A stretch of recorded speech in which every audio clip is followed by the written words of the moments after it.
ముందుగా మబ్బుల్లో పరిగెత్తే పిడుగులాంటి నా జన సైనికులకి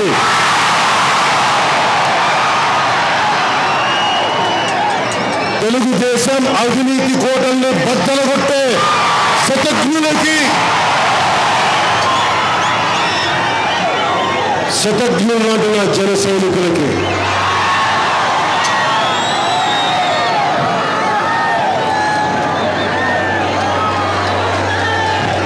ఇంతమంది యువతకి యువతలకం దిద్ది మార్పుకి శ్రీకారం చూడదాం, సరికొత్త రాజకీయ వ్యవస్థను స్థాపిద్దాం అని ఆశీర్వదించి వీరతలకం దిద్దిన మా ఆడపడుచులందరికీ, మా అన్న, మా తల్లులకి, మా చెల్లెలకి, అక్క చెల్లెలకి అందరికీ మనస్ఫూర్తిగా జనసేన పార్టీ తరఫున, మా నాయకుల తరఫున, నా తరఫున ప్రతి ఒక్కరికి నా హృదయపూర్వక నమస్కారాలు తెలియజేసుకుంటా ఉన్నాను.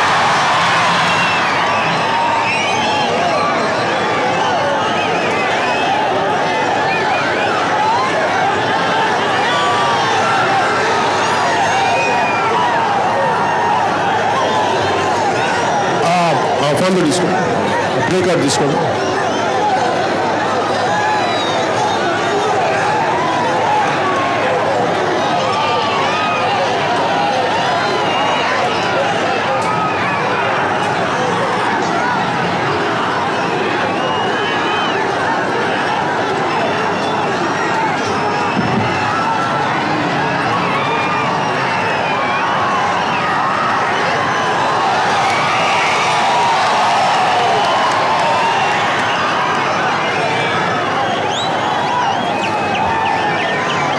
మనం వేసే ఓటు విలువ ఒక నోటుకి మనం అమ్ముడైపోతే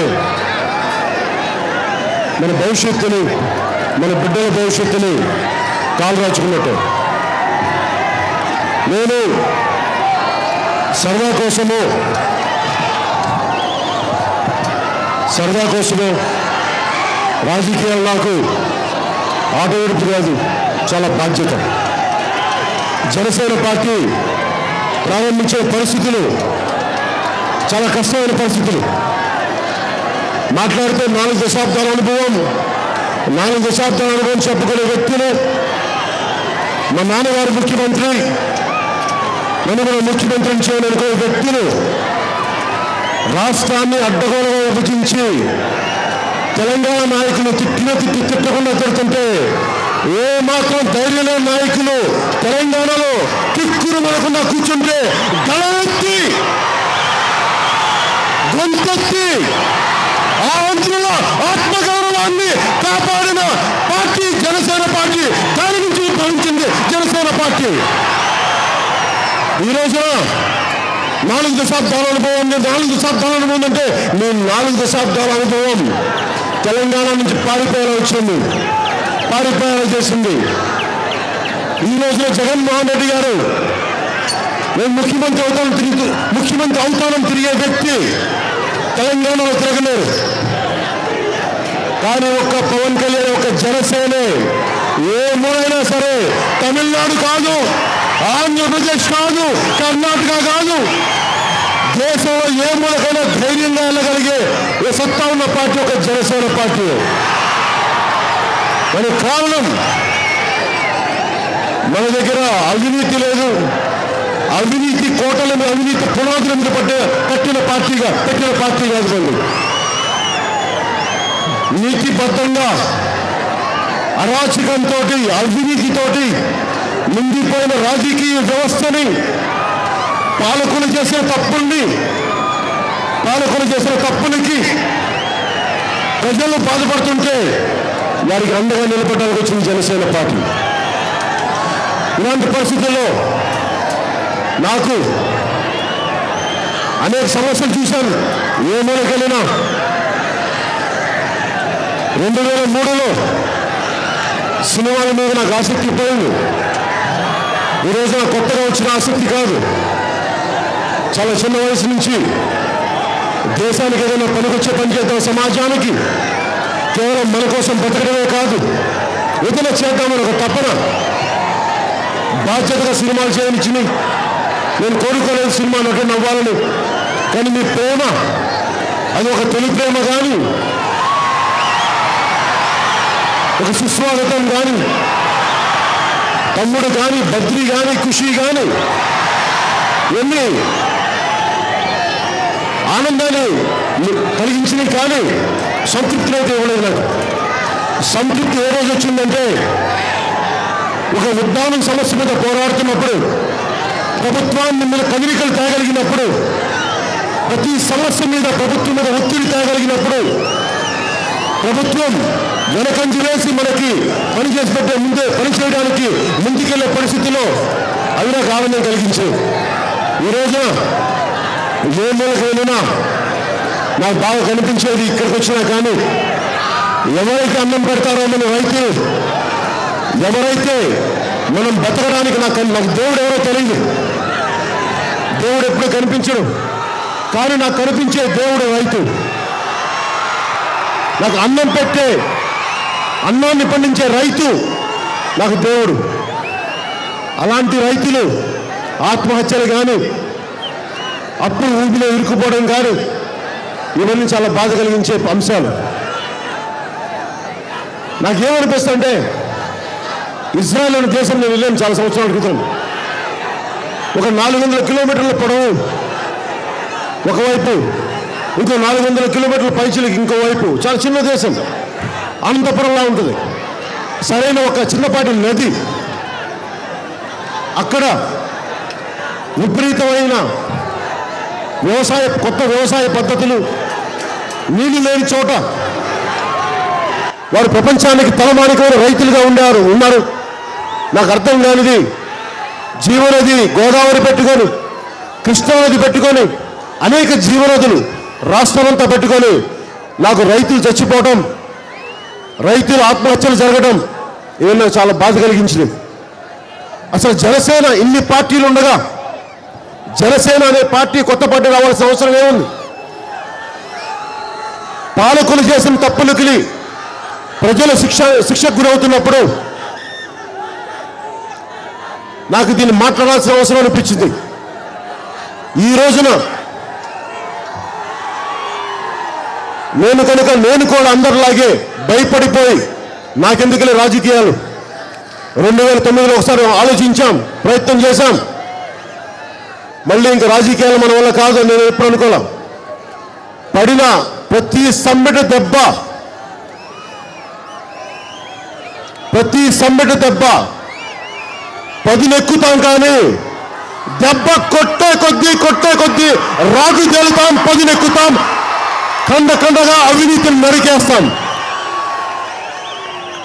ఎందుకు ఇంత అవినీతి? ఏం చేసుకుంటారు ఇంత అవినీతి? ఇంత డబ్బులు, వేల కోట్లు, ఒక ఎమ్మెల్యే అమ్మాలంటే 25 కోట్లు, 30 కోట్లు. అసలు ఎమ్మెల్యే క్యాండిడేట్గా అవ్వాలి, మా కనుసైకిల్లో ఉండాలంటే 5 కోట్లు. ఈ రోజున జనసేన పార్టీ ఏ మూలకన్నా వెళ్ళండి, ఎవరిని డబ్బు పెట్టమని అడగల. స్వచ్ఛందంగా నేను ఎవరికి ఎమ్మెల్యే సీట్ ఇస్తానని కానీ, ఎంపీ సీట్ ఇస్తానని నేను రాలా. నేను వచ్చింది ఎవరైనా సరే జనసేన పార్టీలో మీరు భాగస్వామ్యులు కావాలి అంటే నేను వారిని కోరుకుంది ఒకటే, మీరు మార్పుకి నడుం చుట్టండి. మార్పు, సామాజిక మార్పు, ఒక సరికొత్త రాజకీయ వ్యవస్థ స్థాపనకి అందరం కలిపి అడుగులేద్దాం, దాంట్లో భాగస్వామ్యులు కండి.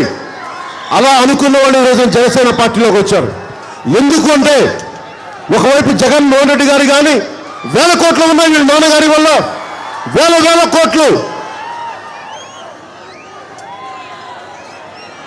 చంద్రబాబు గారు ఆయన సొంతగా పెట్టిన పార్టీ కాదు, వాళ్ళ మామగారు పెట్టిన పార్టీ.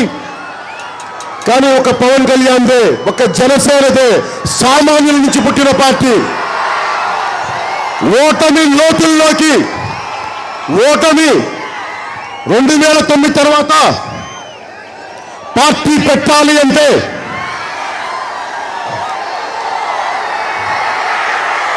2009లో తర్వాత పార్టీ పెట్టాలి అంటే ఎవరికి ధైర్యం లేని పరిస్థితులు, పోరాటం చేయలేని పరిస్థితులు, ఇంత యువత నలిగిపోతా ఉంటే ఏ రోజైనా సరే భయం వేస్తుంది ఎవరికైనా సరే. ఇంత పెద్ద వ్యవస్థను ఢీకొట్టగలమా? అవినీతి మయంతో నిండిపోయిన వ్యవస్థతో పోరాటం చేయగలమా అంటే చెయ్యగలమని చెప్పే ధైర్యంతో జనసేన పార్టీ పెట్టాం. ఎందుకు? నాకేం అవసరం దీంట్లో, నాకేం లబ్ధి ఉంది? సినిమాలు చేస్తాం, 100 కోట్ల పైన సంపాదిస్తాం, బతుకుతాం, పిల్లల్ని చూసుకుంటాం, ఒక వయసు వచ్చాక చచ్చిపోతాం. ఇంత దీనితో పరమార్థం లేదు, ప్రయోజనం లేదు. కానీ నిజానికి ఒక రైతు కన్నీరు తొలగలిగితే నా జన్మ సార్థకమైనట్టే. ఒక ఆడపడుచు కన్నీళ్లు అండగా అన్న నేనున్నాను తల్లి అని చెప్తే నా జన్మ సార్థకమైనట్టు. ఒక దివ్యాంగులకి ఒక ఇల్లు కట్టిపెట్టగలిగితే నా జన్మ సార్థకమైనట్టు.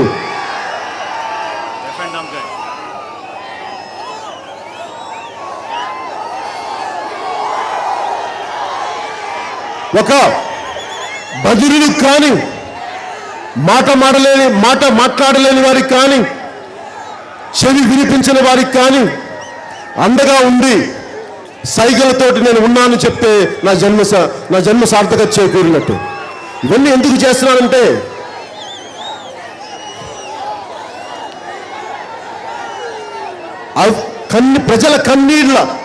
ప్రజల కన్నీళ్లు తుడవలేని అధికారం ఎందుకు?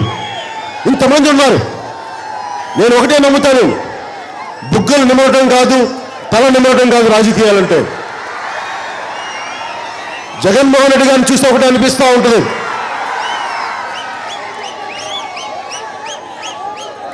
ఈ జెండా దేమో కొంచెం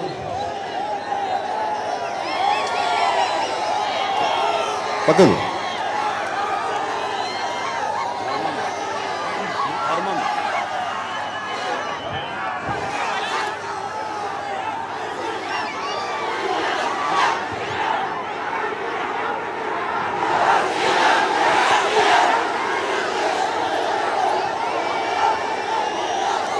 నేను అవన్నీ చూస్తున్నప్పుడు ఈ కుళ్ళు రాజకీయ వ్యవస్థలో బతకడానికి కూడా నానా అవస్థలు పడతా ఉంటే నిజాయితీ అయిన పాలన ఎక్కడుంది? నిజాయితీ పాలన ఎక్కడ చచ్చిపోయింది?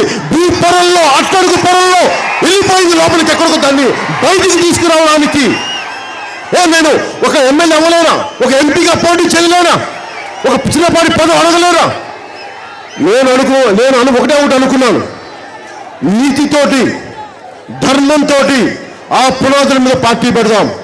దెబ్బ తింటాం, తల ఎగిరిపోని. కానీ ఈ దుర్మార్గుల పాలన నుంచి, అవినీతిమయంతో నిండిపోయిన ఈ పాలకుల్ని చెర నుంచి ప్రజలను విముక్తి చేయాలి. ఒక సరికొత్త రాజకీయ వ్యవస్థకి తెరదించాలి అని చెప్పి జనసేన పార్టీ పెట్టే పరిస్థితుల్లో చాలా అవమానాలు ఎదుర్కొన్నాను. డబ్బులు నా దగ్గర, వీళ్ళ దగ్గర 1000 కోట్లు లేవు, వీళ్ళ దగ్గర ఆస్తుపాస్తులు లేవు. అది నేను సంపాదించిందల్లా ధర్మబద్ధంగా సినిమాలు ఆడినప్పుడు ఆడి, పోయినప్పుడు పోయి, అదే తప్ప నా డబ్బు ఇక నేను దేంట్లో డబ్బులు సంపాదించలేదు. కానీ ఇవన్నీ వదులుకొని ఎందుకు వచ్చానంటే, తెలంగాణ రాష్ట్ర విభజన జరిగినప్పుడు నాకు బాగా బాధ కలిగించిన అంశాలు, ఎవరెవరో చేసిన తప్పులకి, ముఖ్యమంత్రులు చేసిన తప్పులకి, 70 నుంచి 80, 90, 2000 వరకు చేసిన తప్పులకి ప్రజలని, ఆంధ్రులని దుర్మార్గుల్లాగా, దోపిడీదారుల్లాగా, నీతిగా ఉండే బాధ్యత గల వ్యక్తుల మీద దాడులు చేయడం, ఇవన్నీ నాకు చాలా ఆవేదన కలిగించినాయి. ఒక్కడు మాట్లాడే, ఇంతమంది శాసనసభ్యులు ఉన్నారు, ఒక్కడికి ధైర్యం లేదే. వీళ్ళు ఉప్పు కారం తినరా? వీళ్ళకి పౌరుషం అనేది రాదా? ఆత్మగౌరవం అనేది వీళ్ళకి చచ్చిపోయిందా? వీళ్ళకి అది నా ఆవేదన. మాట్లాడితే చంపేస్తారా? ఎంతకాలం పిరికితనం, ఎంతకాలం బతుకుతారు వీళ్ళు? ఎంతసేపు పదవిని పట్టుకొని జిగురులాగా అలా పట్టుకొని బంకలా పట్టుకొని ఉండిపోతా అనుకుంటారు తప్ప ఏ రోజున కూడా ప్రజలను ఆత్మగౌరవాన్ని కాపాడాలి, ఉపాధి అవకాశాలు కల్పించాలి, రైతులకు అండగా ఉండాలి, ఆడపడుచులకి డ్వాక్రా రుణాలు ఇస్తామని చెప్పి రుణమాఫీలు చేయకుండా వాళ్ళని ఇంకా చక్రవడ్డీలు వేసి వాళ్ళని హింసించే పద్ధతులు మారాలి. ఇవన్నీ ఎవరు అనుకోరా? ఇది నా ఆవేదన. నేను ఒకటే నిర్ణయించుకున్నాను, నేను మొన్న తమిళనాడు వెళ్ళాను. తమిళనాడు వెళ్ళినప్పుడు ఒకటే అడిగారు, ఒక నటుడిగా మీరు రాజకీయాలకు రావడం మీరు నిలబడగలరు అంటే ఒకటే చెప్పాను వారికి. పోతే నా తల ఎగిరిపోయి కానీ నేనైతే మనమైతే వెనక్కి తిప్పను. కష్టంగా ఉంటే తెలుసు, మాటలు పడాలి, దెబ్బ తినాలి. ఒక ఓటమికి కుంగిపోయే వ్యక్తిని కాదు, ఒక చిన్నపాటి ఒత్తిడికి వెనక్కి వెళ్ళిపోయే వ్యక్తిని కాదు. అవసరమైతే టంగుటూరి కేసులో ఛాతీ తీసి కాల్చి అంటాం తప్ప మనమైతే వెనక్కి తిప్పాం. మనం ఎందుకు? ఇది క్లిష్టమైన రాజకీయ వ్యవస్థ, అవినీతిమైన రాజకీయ వ్యవస్థ.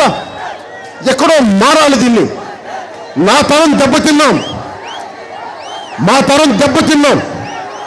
గతకాలపు రాజకీయ నాయకులు చేసిన తప్పుల వల్ల నేను ఒకటే అనుకున్నాను, ఈ తరం నా ఆడపడుచులు, నా అక్క చెల్లెళ్ళు వారు మటుకు దెబ్బ తినకూడదు. ఎవరో ఒకటి త్యాగం చేయాలి మన దేశం కోసం, మన రాష్ట్రం కోసం.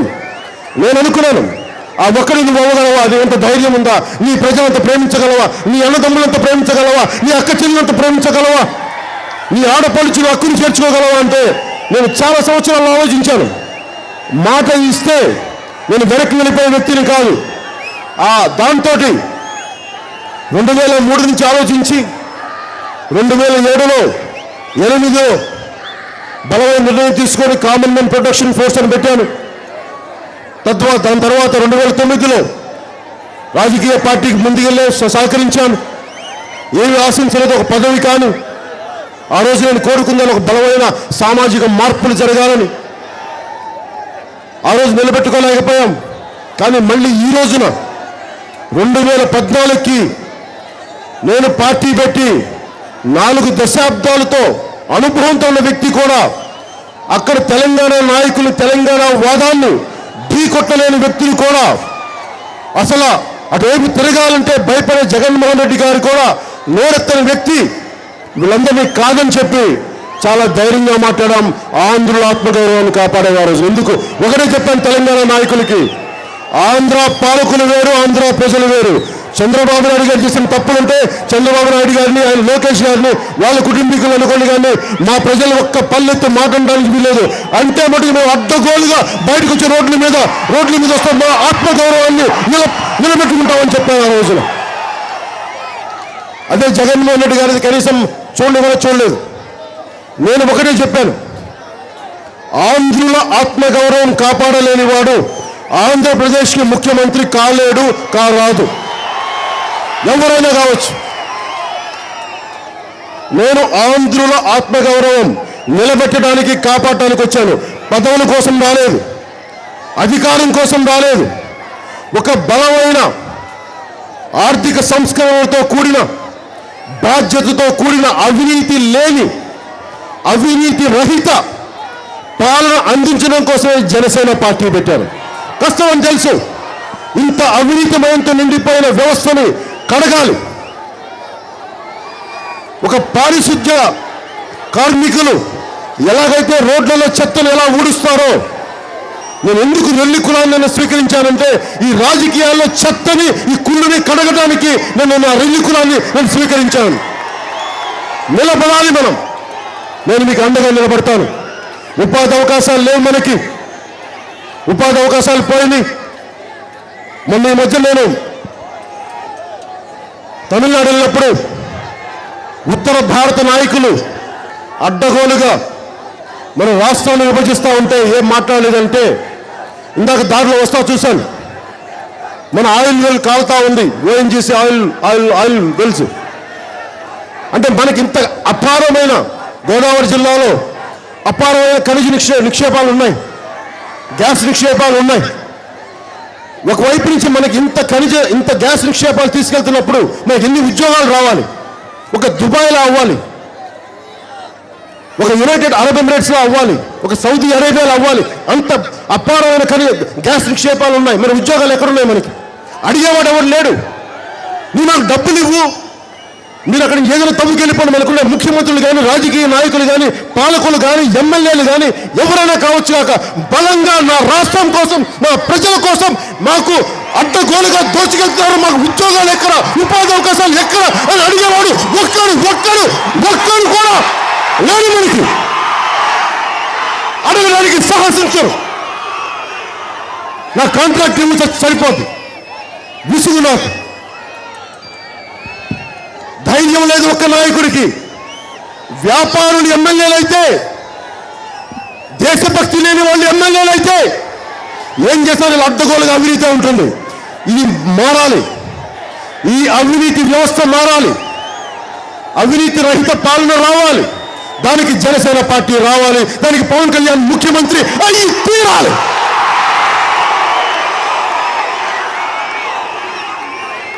నేను ఏ రోజున కూడా ముఖ్యమంత్రి అనే పదం ఈ మధ్యనే మాట్లాడుతున్నాను. ఇంతమంది ప్రతిసారి పవన్ కళ్యాణ్ ముఖ్యమంత్రి అవ్వాలని ఒక నినాదం, ఒక మంత్రంలాగా జపిస్తూ ఉంటే ఆ మంత్రం ఈ రోజున శక్తి అయి తిరిగి వచ్చి ఒక రోజు నేను మిమ్మల్ని మీ ముందు నన్ను ముఖ్యమంత్రిగా నిలబడితే ఒక బలమైన అవినీతి రహిత వ్యవస్థని, ఒక పాలనని మనం ముందుకు తీసుకొస్తానికి సౌకర్యంగా నేను తెలియజేసుకుంటా ఉన్నాను.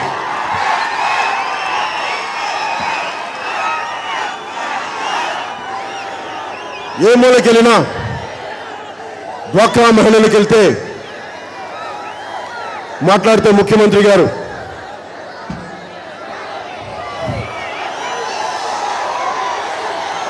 రెండు వేల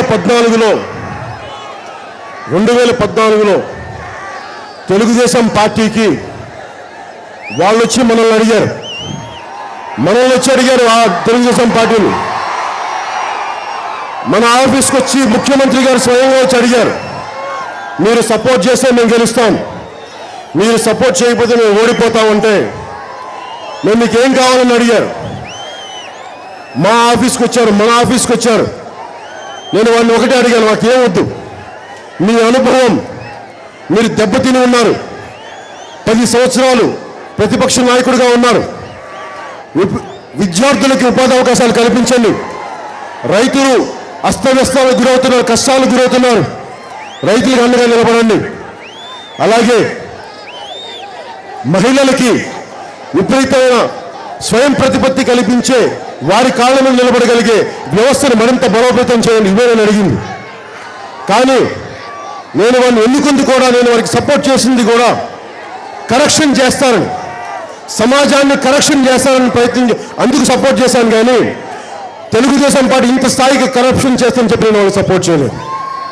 చాలా బాధ కలిగింది. ఏ మూలకి వెళ్ళినా, ఏ నియోజకవర్గానికి వెళ్ళినా, మనం మండపేటకు వచ్చినా కానీ, మన మండపేట నియోజకవర్గానికి వచ్చినా కానీ, ఏ మూలకి వెళ్ళండి, ఒకవైపు కడియం రైతులు ఒక చిన్నపాటి ఒక ఇంచి మట్టి తీసుకుంటే దాని మీద మైనింగ్ శాఖ కేసులు పెడతారు. మరి ఇక్కడున్న ఎమ్మెల్యేలు కానీ ఏ నియోజకవర్గంకి వెళ్ళినా నీరు చెట్టు అంటారు, దాంట్లో మట్టి తవ్వుకొని అమ్మేసుకుంటారు, ఇసుక అమ్మేసుకుంటారు. ఏది ఆపారు మీరు దోచుకోవడం? ఇంకా అవినీతికి అంతు పొంతు లేదా మీకు? సంపూర్ణంగా మనుషులందరూ సంపూర్ణంగా ఉంటారని నేను అనుకోను. అవినీతి ఉంటుంది, కానీ దానికి కూడా ఒక నీతి ఉండాలి. ఎక్కడ దానికి కూడా ఒక అడ్డుకట్ట వేయాలి. ముఖ్యమంత్రి గారికి మళ్ళీ ముఖ్యమంత్రి గారు చెప్తా ఉన్నారు, మళ్ళీ మీరు రావాలి అని. ముఖ్యమంత్రి గారు వస్తే మళ్ళీ ఏమొస్తుంది? ఉన్న గోదావరి తీరం అంతా వెళ్ళిపోతే ఇసుకను తవ్వేస్తారు, మన చెరువుల్లో మట్టి ఉండదు, మట్టిని తినేస్తారు. ఇలా తిని వీళ్ళు అడ్డగోలుగా పంచభూతాలను డబ్బులుగా చేసుకునే వాళ్ళకి ఒకటే శిక్ష. నేను చిన్నప్పుడు నెల్లూరులో ఒక సిద్ధుడు చెప్పేవాడు, ఒక సిద్ధుడు, ఆయన పేరు గొలగమూడి వెంకటేశ్వర అనేవాడు. జెండా దించండి. ఆ సిద్ధుడు ఒకటే మాట చెప్పేవాడు, ఎవరైతే తప్పులు చేస్తారో, ఎవరైతే ధర్మ విరుద్ధంగా దోచేస్తారో వాళ్ళు పాత చింతకాయలు రాలిపోయినట్టు రాలిపోతారు, దీపావళి టపాకాయల్లో పేలిపోతారు. అలాంటి సిద్ధుడు ఈ మాట అన్నాడంటే మీరు అర్థం చేసుకోవచ్చు, ఎవడు కూడా ఇసుక మాఫియా చేసిన ప్రతి ఎమ్మెల్యే మండపేట సభాముఖంగా చెప్తా ఉన్నాను, మీరు ఎంత పెద్దవారైనా కావచ్చు, పెద్ద మనుషులు ముసుగులో ఉండొచ్చు, కానీ మీరు అడ్డగోలుగా పంచభూతాలను దోచేసుకుంటా ఉన్నారు. ధర్మాన్ని మీరు అడ్డగోలుగా విచ్ఛిన్నం చేస్తూ ఉన్నారు. మీరు టపాకాయల్లో పేలిపోతారు, చింతకాయల్లో రాలిపోతారు. ఆ రోజు వచ్చింది దగ్గరికి, వచ్చింది. ముఖ్యమంత్రి గారికి తన ఎమ్మెల్యేల మీద కానీ తన మంత్రుల మీద కానీ సంపూర్ణంగా పట్టుపోయింది. పెద్ద ఆయన అయిపోయారు. ఆయన పాపం ఏదో ఓపికతో నడుస్తున్నారు, కానీ చంద్రబాబు నాయుడు గారు పెద్ద ఆయన అయిపోయారు. వారి అబ్బాయికేమో పాపం ఎలక్షన్లో అనుభవం లేదు. లోకేష్ గారు మరి తెలుసు మనందరికీ, పంచాయతీ ప్రెసిడెంట్గా కూడా పోటీ చేయని వ్యక్తి, పంచాయతీరాజ్ శాఖ మంత్రి. ఈరోజు ఆయన ఏం చేస్తారు? వీళ్ళు మీ సొంత తాతగారిని ద్రోహం చేసిన వ్యక్తి మీ నాన్నగారు. అవి మీ కుటుంబ విషయాలు కాదు, అవి ప్రజల విషయాలు. ఇవన్నీ తెలిసి కూడా నేను ఎందుకు సపోర్ట్ చేశానంటే మీ నాన్నగారికి, బాబు లోకేష్ గారు వినండి, ప్రజలకు ఏదైనా చేస్తారు. మీ పాలన వల్ల, మీరు చేసిన దోపిడీ వల్ల, మీరు చేసిన వివక్ష వల్ల తెలంగాణ ప్రజలు చీకొట్టించుకున్నారు. ఆంధ్ర ప్రజలు మీరు చేసిన తప్పుడు పనులకి మేము చీకొట్టించుకున్నాం. అలాంటిది లోకేష్ గారికి కానీ వీళ్ళకి కానీ ముఖ్యమంత్రి అవ్వాలని ఆశ. మీ తాతగారు ముఖ్యమంత్రి అయితే మీరు అవ్వాలా? మీ నాన్నగారు ముఖ్యమంత్రి అయితే మీరు అవ్వాలా? అలా అయితే ఒక పోలీస్ కానిస్టేబుల్ కొడుకు కూడా ముఖ్యమంత్రి అవుతుంది, తప్పే ఉందనుకున్నాను. విసిగిపోయాం మీరందరితోటి. నాకు నిజంగా అధికారం మీద వ్యామోహం లేదు. ఎప్పుడో ఒకసారి రాజశేఖర రెడ్డి గారు ముఖ్యమంత్రిగా ఉన్నప్పుడు వారి సంబంధికులు వారి ఊరి నుంచి వచ్చి, ఇక్కడ కడప నుంచి నన్ను బలవంతంగా నా దగ్గరికి వచ్చి మీరు నాకు సినిమా చేయాలంటారు. నేను ఒకటే అనుకున్నా, వీళ్ళెవరు? నాకు ఇష్టమైతే సినిమా చేస్తారు, ఇష్టం లేకపోతే సినిమా చేయను. నాలాంటి వాడిని ఏ మూలకెళ్ళినా, ఒక నియోజకవర్గానికి వెళితే 1,00,000 మంది అభిమానులు కనీసం తక్కువ కాకుండా ఉన్నవాడిని, ధర్మబద్ధంగా బతికేవాడిని, నాకెవరిని అడ్డొస్తే భయపడకుండా నిలబడేవాడిని. నన్నే వీళ్ళు ఇంత బెదిరిస్తుంటే ఇంకా సామాన్యులు వీళ్ళు ఏ స్థాయికి బెదిరిస్తారు నాకు అర్థమైంది. ఆ రోజు 2007లో విసిగిపోయాం. అవినీతిమయంతో పాలన, రౌడీల పాలన, దోపిడీదారుల పాలన, లంచగొండుల పాలన, విసిగిపోయి ఆ రోజు నేను అనుకున్నాను, సినిమాల్లో 2.5 గంటలు చాలా కథలు చెప్తాం, ఒక రౌడీని కొడతాం, ఒక విలన్ని కొడతాం, సమస్యలు 2.5 గంటలు అన్ని సాల్వ్ చేస్తాం, పరిష్కారాలు ఇస్తాం. వాస్తవంకి వచ్చేటప్పటికీ ఒకళ్ళకి ధైర్యం ఉండదు. నేను ఏదనుకున్నా, సినిమా వరకే ఇలా ఉంటానా, నిజ జీవితంలో ఉంటానా అంటే అలాగే మీరు చెప్పాలి. నేను నిజ జీవితంలో సినిమాలో ఒకటేలా ఉంటానో మీరు చెప్పాలి. నాకు చిన్నప్పటి నుంచి ఒకటే నమ్మాను, ధర్మాన్ని రక్షించితే నిన్ను ధర్మం రక్షిస్తుంది. మనం అనుకుంటాం ఇవేమి నమ్మాం, దోచుకెళ్ళిపోతే ఎవడు మాట్లాడరు, ఎవడు అడగడరు. మీరు దేవాలయాలకు వెళ్ళండి, మసీదులకు వెళ్ళండి, మందిరాలకు వెళ్ళండి. ధర్మబద్ధంగా లేని వాడు ఎవరైనా సరే, భగవంతుడు ఆజ్ఞల్ని పాటించిన వాడు ఎవరైనా సరే, నియమాలు తప్పిన వాడు ఎవరైనా సరే ఖచ్చితంగా దెబ్బతినే పరిస్థితి వస్తుంది. ఒకరోజు అటా ఇటా అంతే ఆలస్యం తప్ప దెబ్బతినే పరిస్థితి వస్తుంది. 2014లో నేను ముఖ్యమంత్రి గారిని కోరుకుంది చాలా అవినీతి రహితమైన పాలన ఇస్తారనుకున్నప్పుడు మొదటి 3 సంవత్సరాలు నేనేం మాట్లాడాల చూద్దాం, నాకు తెలియదు నిజంగా ఇలాంటి అవినీతితో కూడిన పాలన ఉంటుందని నాకు ఏమాత్రం తెలిసి ఉండింటే మన మండపేట నుంచి నేను 2014లో నేను పోటీ చేసేవాడిని. కానీ అలా ఊహించలా పెద్దలు. నేను ఒకటే అనుకున్నాను, ఒక ఐపీఎస్ చదవాలంటే డిగ్రీ చదవాలి, ర్యాంక్ రావాలి కాంపిటేటివ్ ఎగ్జామ్స్లో.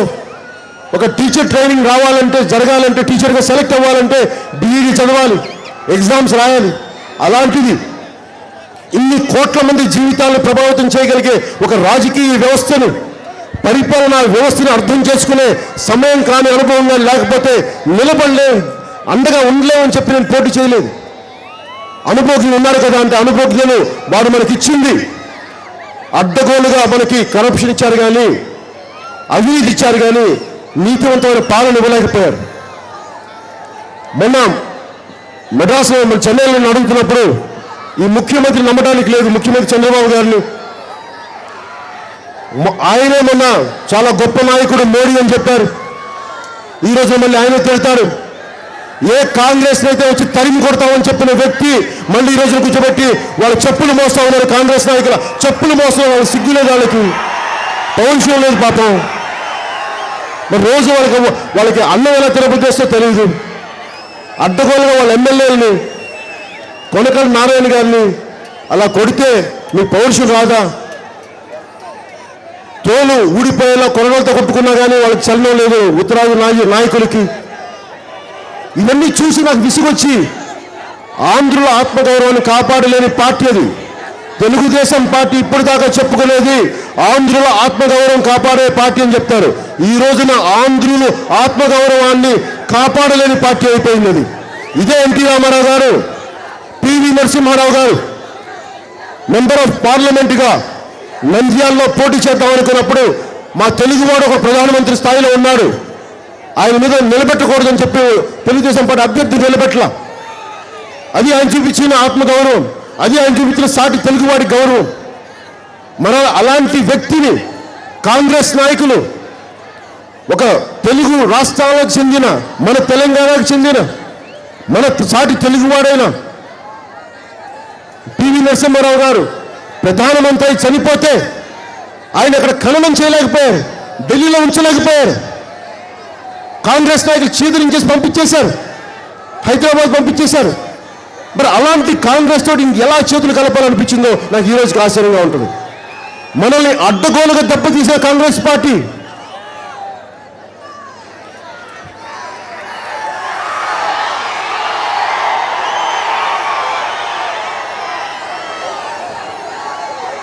ఇంట్లో అమ్మ నాన్నకి చెప్పి వచ్చానన్నా 2019 ఎన్నికల్లో కాబోయే సీఎంని చూసి వస్తానన్నా.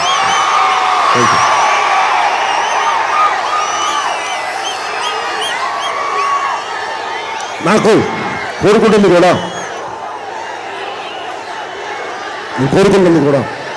ఎక్కడో ఈ వ్యవస్థ మారాలి, మనం మారాలి, ఈ భావితరానికి తగ్గట్టుగా కొత్త రాజకీయ నాయకులు కావాలి. జగన్మోహన్ రెడ్డి గారు ఉన్నారంటే ఈ రోజున మండపేటలో మనకి రైతుల సమస్యలు కానీ,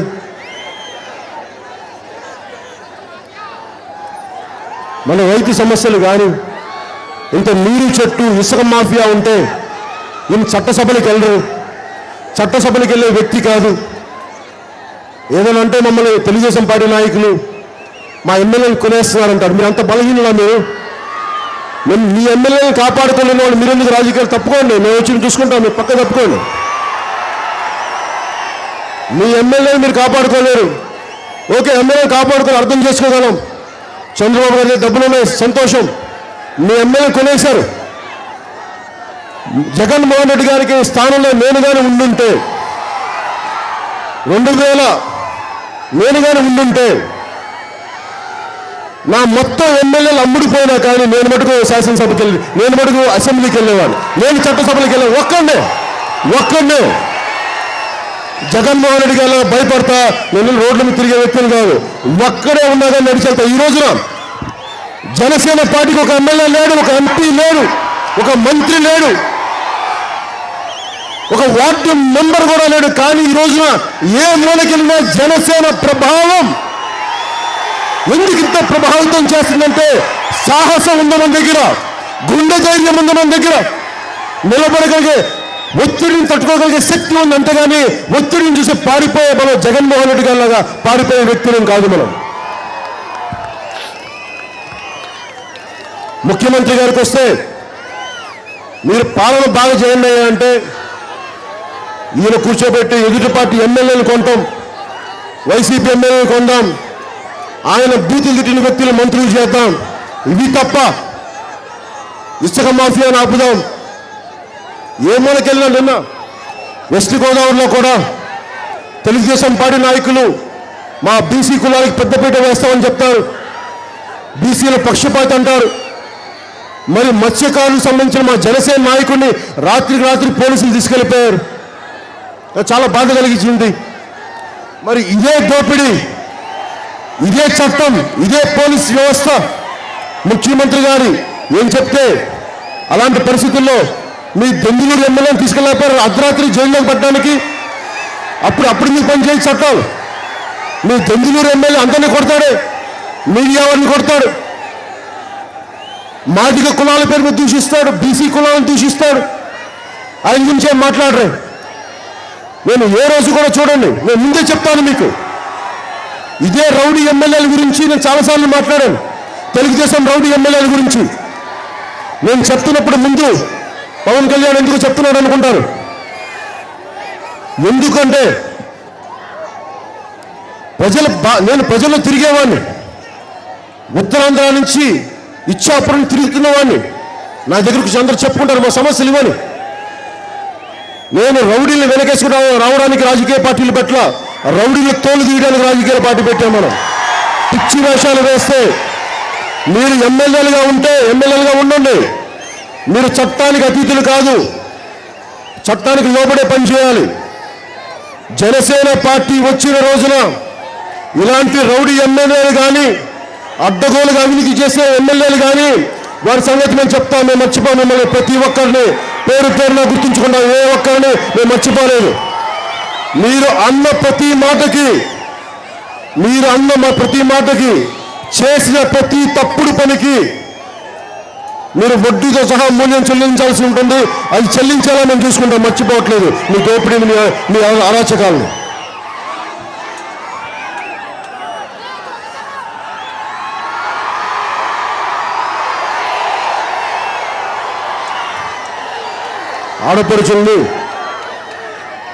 ఆడపడుచుని చూస్తే అనిపిస్తా ఉంది.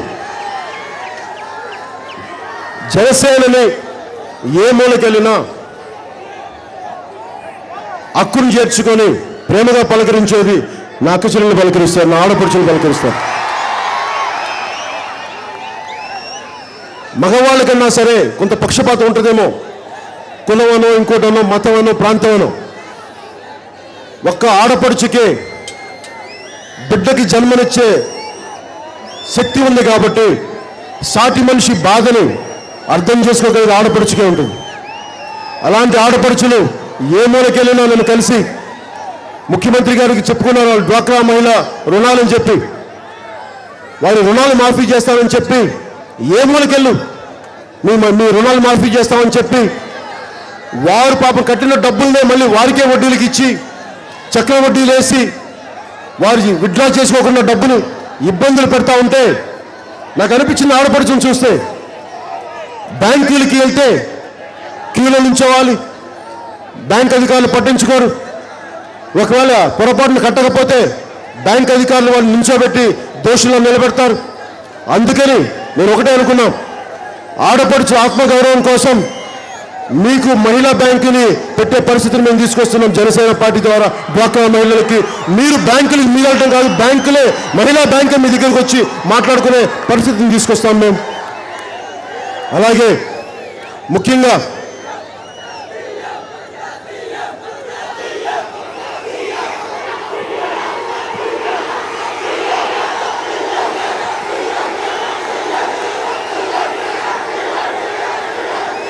నేను సీఎం అనేది చాలా బాధ్యతతో కూడిన పదవిది, చాలా బాధ్యతతో కూడింది.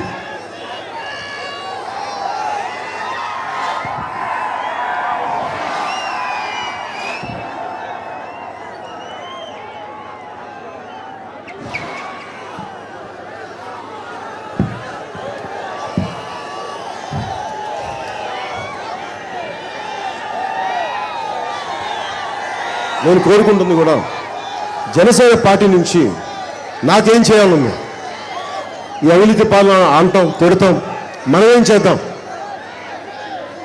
2007 నుంచి రాజకీయాల్లో ఉన్నవాడిని. 2009 పార్టీ పెట్టక నుంచి రాజకీయ పార్టీ కోసం పనిచేసిన వాడిని. 2019కి దాదాపు దశాబ్దం పైన అనుభవం ఉన్నవాడిని. మీరు సీఎం అని అంటా ఉంటే నా కళ్ళకు ఒకటే కనిపిస్తుంది. 2019 ఎన్నికలు చాలా కీలకమైన ఎన్నికలు. ఎందుకు కీలకమైన ఎన్నికలంటే కొత్త రాష్ట్రం విడిపోయాం. కొత్త రాష్ట్రం ఇది. అవినీతిమయంతో నిండిపోయిన కేసులుండి అభియోగాలున్నా, వేల కోట్లు దోచేశారన్న అభియోగాలు ఉన్నా జగన్మోహన్ రెడ్డి గారు వైసీపీని రిప్రజెంట్ చేస్తూ ఉన్నారు. 4 దశాబ్దాల అనుభవం. పార్టీ ఆయన అదుపులో తప్పింది. సమీక్షలు సమావేశాలు తప్ప పాలన సంపూర్ణంగా చితికిపోయింది. శక్తి లేదు ఆయనకి. పెద్ద ఆయన అయిపోయారు. కొడుకు మీద ఆశతోటి పాలన మీద అదుపు తప్పింది తెలుగుదేశం పార్టీ నాయకులు శ్రీ చంద్రబాబు నాయుడు గారికి. వీళ్ళిద్దరూ కూడా జగన్మోహన్ రెడ్డి గారు కానీ చంద్రబాబు గారు కానీ ఆంధ్రుల ఆత్మగౌరవాన్ని కాపాడలేని వాళ్ళు, అవినీతి లేని పాలన అందించలేని వాళ్ళు. అవినీతితో కూడిన పాలన అందించగలరు కానీ అవినీతి రహిత పాలన వాళ్ళ వల్ల కాదు. కానీ 2019లో నేను 10 సంవత్సరాల నుంచి పనిచేస్తూ ఉన్నాను. 100 కోట్ల పైగా సంపాదించుకొని పరిస్థితులు ఉండి కూడా వదులుకొని వచ్చిన వాడిని. మీకు ముఖ్యమంత్రిగా చూడాలనుకుంటే మీకు ముగ్గురు ఉన్నారు ఈ రోజులో. శక్తి సన్నగిల్లి కొడుకు మీద మక్కువతోటి రాష్ట్ర ఆర్థిక వ్యవస్థ అంతా చెప్పు చేతుల్లోకి తీసుకుందామని సత్తా లేనివాడు, సమర్థత లేని వ్యక్తి లోకేష్ గారు కావాలా? లోకేష్ గారు చంద్రబాబు గారు కావాలా? చట్టసభల నుంచి, అసెంబ్లీల నుంచి ప్రతిపక్ష నేతగా ఉండి ప్రజా సమస్యలపైన పోరాటం చేయాల్సిన వ్యక్తి పారిపోయి రోడ్ల మీద తిరుగుతా ఆ వ్యక్తిని జగన్మోహన్ రెడ్డి గారు కావాలా? ఏమీ ఆశించకుండా 100 కోట్ల పైన సంపాదన వదిలేసి రోడ్ల మీద తిరుగుతూ అన్నిటినీ వదులుకొని ఒక్క ఎమ్మెల్యే పదవి లేకుండా, ఒక్క ఎంపీ పదవి లేకుండా, వేల కోట్ల డబ్బు లేకుండా ఒక పవన్ కళ్యాణ్ కావాలా? జనసేన పార్టీ నుంచి మీ చేతిలో నిర్ణయించుకోండి. నన్ను కూడా మీరు 2014లో చెప్పాను, నేను తప్పు చేస్తే ఈ రోజున తెలుగుదేశం పార్టీ, భారతీయ జనతా పార్టీకి ఓటేయని అడుగుతున్నాను. రేపొద్దున వీళ్ళు ఓటు మనకి మాట నిలబెట్టుకోలేని పక్షంలో నేను మీ తరపు నుంచి పోరాడతానని చెప్పాను. అలా మాట మీద నిలబడి ఈ రోజు నేను మీ ముందుకు వచ్చాను. అందుకని ఈ పోరాటం చేస్తామని, ప్రజా పోరాటం చేస్తా ఉన్నాను. నేను మాట ఇస్తే వేరే మాట మార్చే వ్యక్తిని కాదు. నిలబడితే తలనే ఎగిరిపోవాలి కానీ మాట అయితే మార్చను. నేను కష్టంగా ఉంటుంది. నేను మిమ్మల్ని అందరినీ నా సొంత అన్నదమ్ములు చూసుకుంటానో లేదో నాకు తెలియదు, కానీ నా అన్నదమ్ముల కంటే ఎక్కువ మీరు, నా ఇంటి ఆడపడుచుల కంటే ఎక్కువ నా అక్క చెల్లెలు. ఎందుకున్నానంటే బతుకుతాం అందరిలాగా, గొప్ప పాఠాలు చదువుతాం పాఠ్యాంశాల్లో. మా అమ్మ ఒకసారి అంది, మనకెందుకు ఎవరు పెద్దలు వేరే వాళ్ళు చేయాలి కానీ దేశం కోసం మనం ఎందుకంటే, మా అమ్మకు ఒకటి చెప్పాను, నీ కొడుకు బాగుండాలమ్మా, నీ కొడుకు బాగా సుఖంగా ఉండాలి, ఎదుటి తల్లి బిడ్డలు మటుకు చచ్చిపోవాలి, వాళ్ళ సమాజాన్ని బాగు చేయాలంటే నేను అన్నాను, నీ కొడుకుని సమాధి చేయి, నీ కొడుకుని ఒక సమితి అవ్వనివ్వు ఈ దేశం కోసం. ఎక్కడో సరిహద్దులో సైనికులు చచ్చిపోతారు దేశాన్ని కాపాడడం కోసం. ఇక్కడ మనకున్న సమాజం కోసం నీ కొడుకు ఒకరు సమితిని అవుతాడు అవ్వనివ్వంటే మా అమ్మకి బిడ్డ కదా భయపడింది. మా అమ్మని ఒప్పించి మాట్లాడి మా అమ్మకి దశాబ్దం బట్టి నేను ఒప్పుకోవడానికి ఒప్పుకొని ఆశీర్వదించింది. 4 లక్షల డబ్బులు కూడా ఇచ్చింది మా అమ్మ, నువ్వు బాగుండాలని. పసిబిడ్డలు మొన్న జంగారెడ్డి కూడా ఎక్కడికి వెళ్తే పాప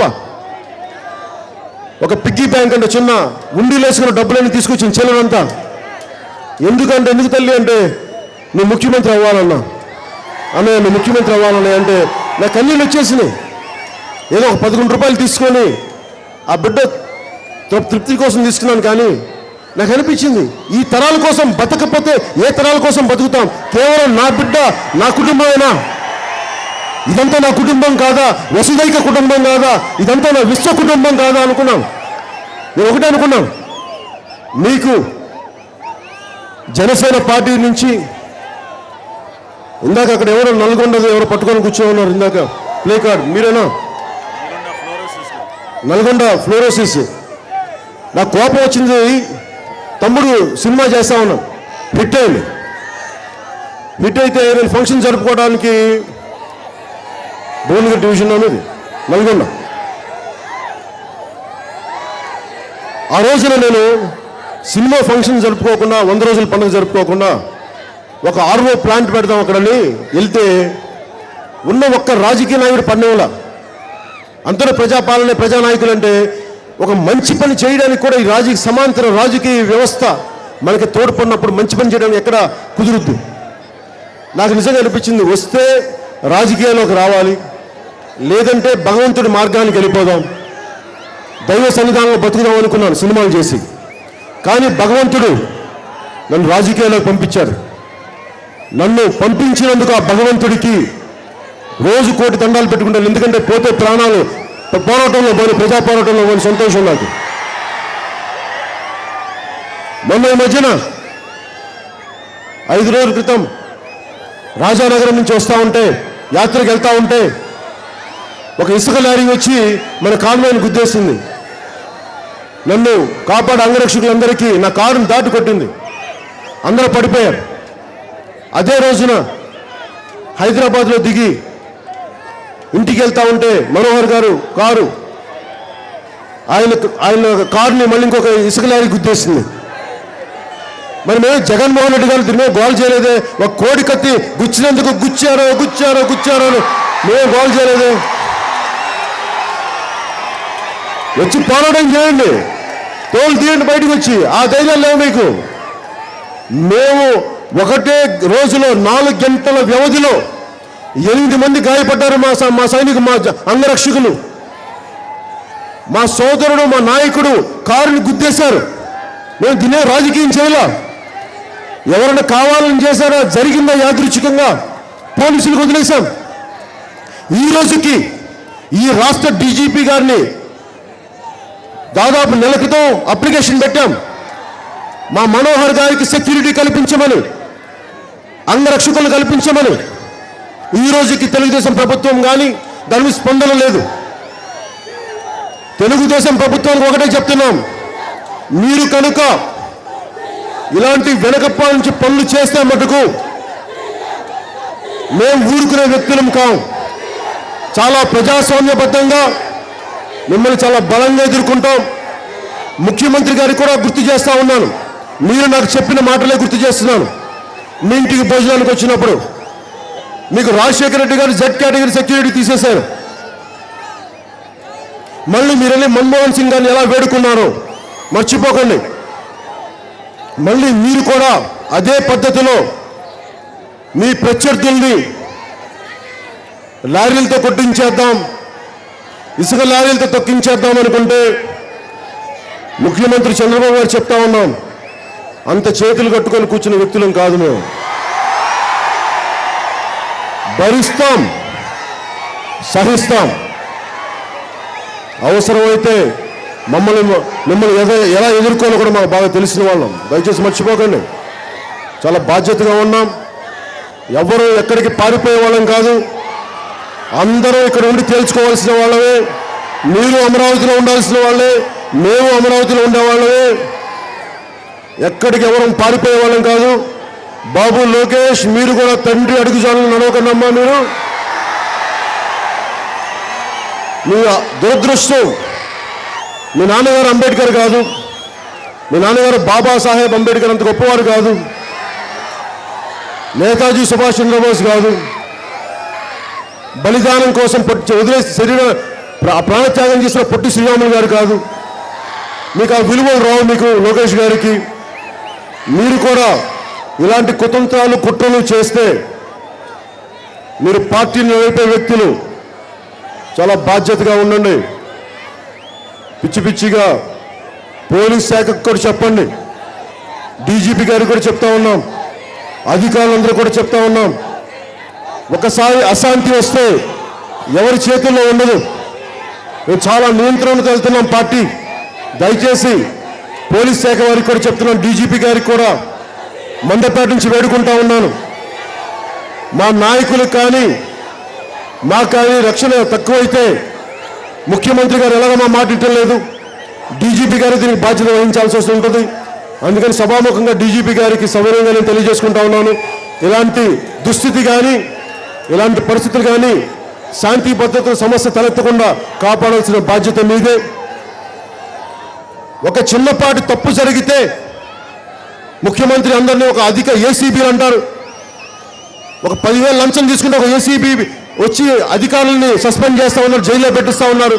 మీ ఎమ్మెల్యేలు వేల కోట్లు అడ్డగోలుగా ఇసుక మాఫియా చేస్తుంటే మీ మీద చర్యలు తీసుకోరు, ఎవరు మాట్లాడరు. విసిగిపోయాం దీనికి.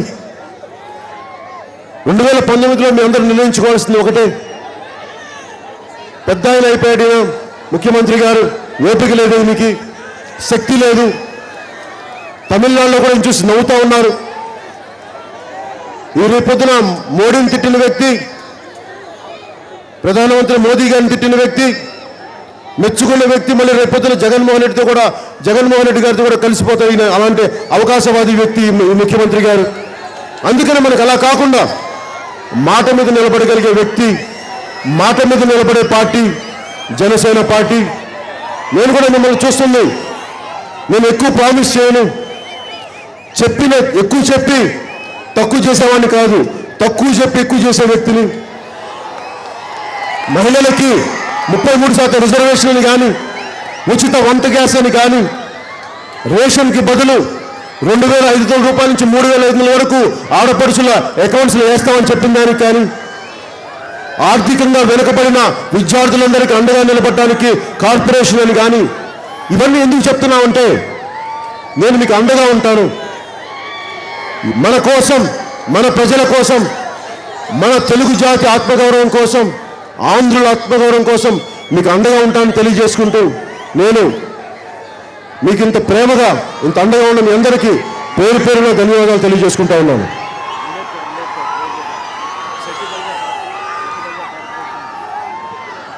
అలాగే నేను కులాల ఐక్యతను ఎందుకు పెట్టానంటే, నేను అంబేద్కర్ ఆశయాలను బాగా అర్థం చేసుకున్నవాడిని, చదువుకున్నవాడిని. కుల నిర్మూలన జరగాలి అని అంటారు అంబేద్కర్ గారు. కుల నిర్మూలన జరుగుద్దో లేదో మన సగటు భారతదేశ వ్యవస్థలో తెలియదు, కానీ కులాల తాలూకు ఐక్యత అవసరం ఉంది. నేను చాలామంది చెప్తారు నన్ను కులానికి అంటగట్టడానికి చూశారు. నాకు ఏ రోజు కులం తెలియదు. అన్ని కులాలను గౌరవించేవాడిని, అన్ని కులాలను హక్కును చేర్చుకునేవాడిని, అన్ని కులాలు చేస్తే ఒక పవర్ స్టార్ అయిన వాడిని. మరి నేను ఒక కులాన్ని ఎందుకు కేసుకొస్తాను? అలాంటిది తెలుగుదేశం నాయకులు సపోర్ట్ చేసినప్పుడు కులం గుర్తురాదు, వాడిని ప్రశ్నించినప్పుడు నా కులం గుర్తొస్తుంది.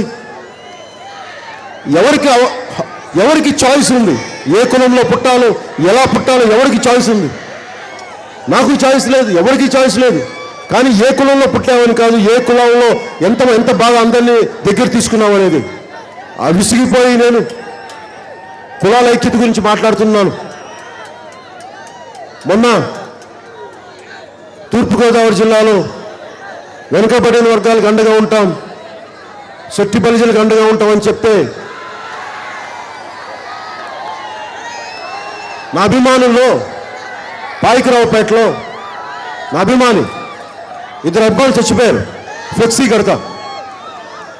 ఒక అబ్బాయి రజకుల అబ్బాయి, ఇంకొక అబ్బాయి మన శెట్టి బలిజల అబ్బాయి. మన 2 కులాల నుంచి, మన రజకుల కులం నుంచి, మన శెట్టి బలిజల కులం నుంచి చనిపోతే పవన్ కళ్యాణ్కి అభిమానులు ఒక కులంలోనే ఉంటారు. పవన్ కళ్యాణ్ అంత తక్కువ స్థాయి వ్యక్తి.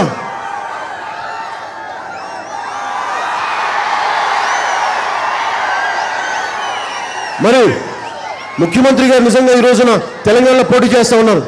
మరి ఇక్కడున్న యాదవుల్ని కానీ, శెట్టి బలిజల్ని కానీ, గవర్నర్ని కానీ కొప్పిలి వెలమల్ని కానీ తూర్పు కాపుల్ని కానీ తెలంగాణలో మొత్తం ఓసీ కులాలుగా పెడితే ఒక్క మాట మాట్లాడలేదు లోకేష్. దాని మీద మాట్లాడ్డాయన లోకేష్ గారు, జగన్మోహన్ రెడ్డి గారు మాట్లాడరు, చంద్రబాబు నాయుడు గారు మాట్లాడరు, ఒక్క మాట మాట్లాడారు. అది కానీ మనం బలంగా మాట్లాడగలం తెలంగాణలో కూడా. అలాంటిది నేను చూసి ఎప్పుడైతే మనం అన్ని కులాలు గౌరవిస్తున్నామో వెంటనే ముఖ్యమంత్రి గారికి వెంటనే చేసి అనిపించింది. అందుకనే ఏ కులం ఆర్థికంగా వెనుకబడ్డా కానీ ముఖ్యంగా శెట్టిబలిజ కోర్సులకు సంబంధించి మీ కార్పొరేషన్ నేను స్థాపిస్తాను, మీకోసం మీకు అండగా ఉంటాను, మీ ఆర్థికంగా మీకు వెన్నంటి ఉండే నా అభిమాని బలిదానం నన్ను చాలా కన్నీటి పెట్టించింది. వారి బిడ్డలకి నేనే పేర్లు పెట్టాను. వారి బిడ్డకి నా అభిమాని బలిదానం నాకు చాలా బాధ కలిగించింది. అందుకని మిమ్మల్ని నేను ఏ రోజును కూడా ఒక కులం ఎక్కువ ఒక కులం తక్కువ కాదు, అందరూ బాగుండాలని కోరుకునేవాడిని. అలాగే అన్ని కులాలకు సంబంధించి ఆడపడుచులు కానీ యువతకు కానీ నేను ఎస్సీ కులాలకు కూడా నేను ఏ రోజున కుల వివక్ష లేదు. నాకు కులాలన్నీ బాగుండాలని కోరుకునేవాడిని. మాలలకు కానీ మాదిగలకు కానీ నేను తీసుకున్న రెల్లి కులానికి కానీ అందరికీ మీకు అండగా ఉంటాను. మీరు చాలా గొప్ప ప్రయోజనకారులు కావాలి, మీకు ఉపాధి అవకాశాలు కల్పించే వాళ్ళలాగా ఉండాలి. ఆ దిశగా నేను ఆలోచిస్తూ ఉన్నాను. దివ్యాంగులకి మీకు అండగా ఉండే చక్కగా గాలి వెలుతురు వచ్చి మీరు సంపూర్ణ ఆయురారోగ్యాలతోటి ఉండగలిగే నివాసాలను కట్టిపెడతాను. అందుకని 2019ని ఒక సరికొత్త మార్పు కోసం వస్తున్న ఎన్నికలు మీరు అండగా ఉండాలని మనస్ఫూర్తిగా తెలియజేసుకుంటూ ఒకసారి బాబాసాహెబ్ అంబేద్కర్ గారిని గుర్తుపెట్టుకుందాం. ఏ మూలకెళ్ళినా బాబాసాహెబ్ అంబేద్కర్ గారి వేలులా ఉంటుంది. నీకు ఓటు అనే ఆయుధాన్ని నీకు చేతికిచ్చాను. ఆ ఓటు నువ్వు అమ్ముకుంటావా, నీ జీవితాన్ని నీ తరాన్ని పాడు చేసుకుంటావా, అది నీ ఇష్టం. కానీ నేను చెప్పేది మీ అందరికీ ఆయన ఆశయాల్ని బలంగా ముందుకు తీసుకెళ్లేవాడిని. ఆయనకి మనకు ఓటు అనే ఆయుధాన్ని ఇచ్చారు. ఈ ఓటు అనే ఆయుధంతో ఈ అవినీతి సామ్రాజ్యాన్ని, ఈ అవినీతి కోటల్ని, తెలుగుదేశం అవినీతి కోటల్ని బద్దలు కొట్టి తీరుదాం ఓటు అనే ఒక ఆయుధంతో. జనసేన పార్టీ నుంచి ఒకటి నేను చెప్పదలుచుకున్నాను అన్నదమ్ములందరికీ, నా యువతందరికీ, మీకు 25 కేజీల బియ్యం ఇవ్వడానికి నేను జనసేన పార్టీ పెట్టలేదు. 25 సంవత్సరాల భవిష్యత్తు, బంగారు భవిష్యత్తు మీకు మీ బిడ్డలకి ఇవ్వడానికి జనసేన పార్టీ పెట్టాను. ఇంత ఘనమైన స్వాగతం ఇచ్చిన నా అన్నదమ్ములందరికీ, పూల వర్షం కురిపించిన మేనలపైన మిద్దులపైన పూల వర్షం కురిపిన అన్నదమ్ములందరికీ, ఆడపడుచులందరికీ ధన్యవాదాలు తెలుపుకుంటూ ఒకసారి అడ్డగోలుగా మన రాష్ట్రాన్ని, మన ఆత్మగౌరవాన్ని దెబ్బ కొట్టిన ఉత్తరాది రాజకీయ నాయకులకి వినపడేలా ఒక్కసారి మన భారత మాతను తలుచుకుందాం. భారత్ మాత